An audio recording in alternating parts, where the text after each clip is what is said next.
Le parc des Monts d'Ardèche a été créé en 2001 à l'initiative des castagniculteurs. Aujourd'hui, il couvre 152 communes, une grande partie en Ardèche et une petite partie en Haute-Loire.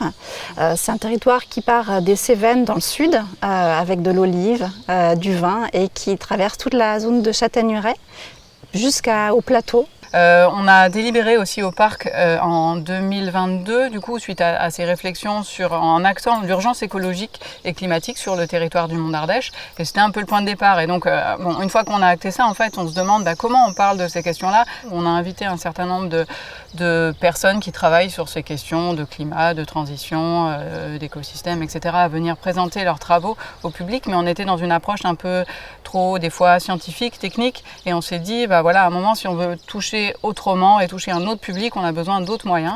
Et donc, ça nous semblait intéressant. On sait que les artistes peuvent aborder aussi ces questions.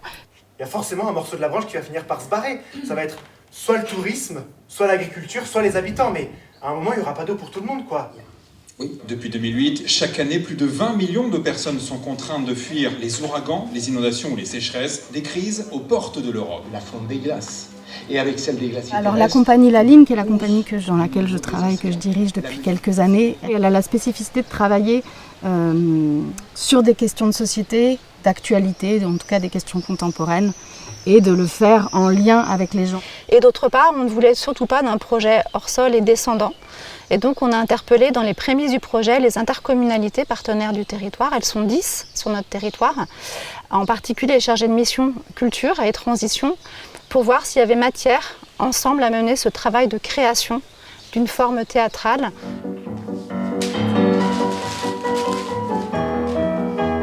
Arrêtez d'acheter un téléphone portable chaque année. Arrêtez de prendre des bains. Arrêtez la voiture individuelle. Wow.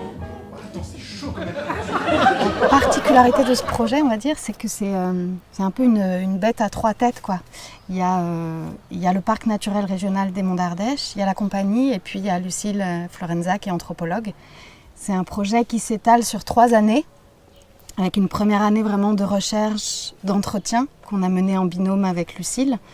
Et puis d'ateliers, parce qu'il y a eu aussi toute cette façon d'aller rencontrer les gens sur le territoire qui étaient des ateliers artistiques, des stages de théâtre, des ateliers d'écriture, de la pratique vraiment. Au-delà des rencontres qu'on a fait avec les personnes ici sur place, on est aussi allé voir des scientifiques, des expertes dans un domaine qui nous intéressait pour en fait mettre en écho ce qu'on avait entendu des habitants et habitantes avec la parole d'une experte sur le sujet. Je suis la truite d'Ardèche. Peuple des humains, on ne peut pas résoudre les problèmes avec la même logique que celle qui les a engendrés. Peuple des humains! Mais en tout cas, voilà, comment le local, qui est l'échelle à laquelle on a travaillé, peut ouvrir des pistes de solutions à des questions qui sont largement globales.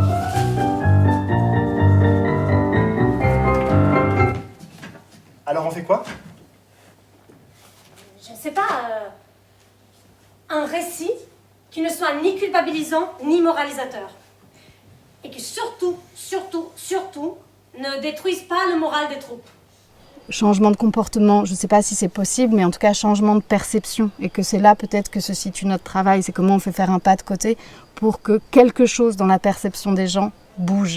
Le plus important maintenant, c'est que le spectacle rencontre les habitants du territoire.